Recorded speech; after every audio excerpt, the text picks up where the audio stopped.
অন্নপূর্ণা যোজনার টাকা কবে থেকে ঢুকবে? নমস্কার, কলকাতা টিভির পর্দায় আপনাদের সকলকে স্বাগত। সঙ্গে রয়েছি আমি আয়ুষী। অন্নপূর্ণা যোজনা শুরু হয়েছে 1 জুন থেকে।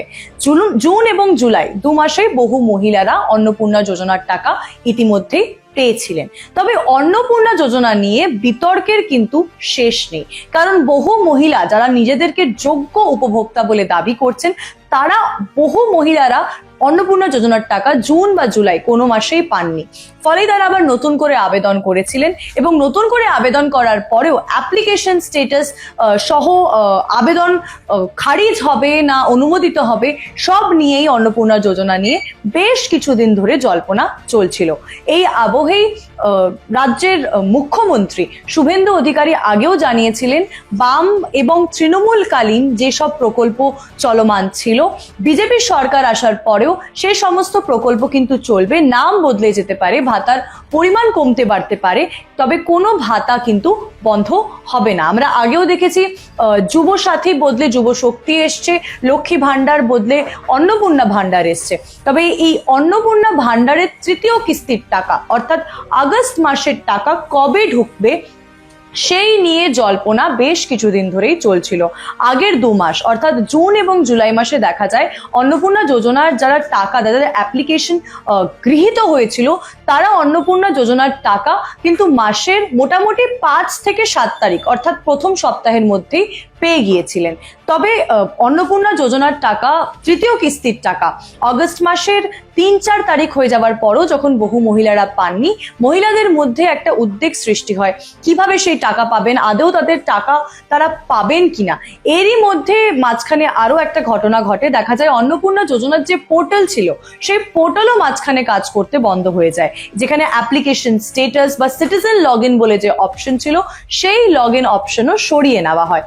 পরে অবশ্য আলাদা একটা নতুন ওয়েবসাইট তৈরি করা হয়, social security West Bengal government বলে। তবে সেই সোশ্যাল সিকিউরিটির যে নতুন ওয়েবসাইট, সেখানেও অ্যাপ্লিকেশন স্ট্যাটাস কিন্তু চেক করতে পারছিলেন না মহিলারা। ফলে মহিলাদের মধ্যে একটা উদ্বেগ কাজ করছিল, কবে তারা অন্নপূর্ণা যোজনার তৃতীয় কিস্তির টাকা পাবেন, কবে তাদের ব্যাংক অ্যাকাউন্টে 3,000 টাকা ঢুকবে, তাদের অ্যাপ্লিকেশন গৃহীত হবে কিনা, বা যাদের অ্যাপ্লিকেশন যদি গৃহীত না হয়ে থাকে তাহলে তারা কিভাবে নতুন করে আবেদন করবেন। বহু প্রশ্ন কিন্তু মহিলাদের মনে জাগছিল, যে কারণেই নতুন একটা বৈঠক করার সিদ্ধান্ত নিয়েছিলেন মুখ্যমন্ত্রী শুভেন্দু অধিকারী।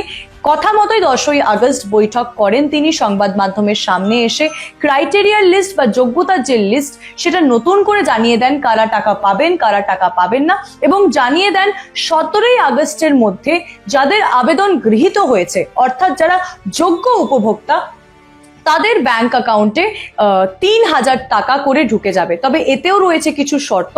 যারা 10ই জুলাইয়ের মধ্যে আবেদন করেছিলেন এবং তাদের আবেদন গৃহীত হয়েছে, তারাই প্রথম ধাপে অর্থাৎ 17ই আগস্টের মধ্যে টাকা পাবেন। 11ই জুলাই থেকে 31শে জুলাই পর্যন্ত যে মহিলারা আবেদন করেছেন, তাদের টাকা যাবে দ্বিতীয় ধাপে।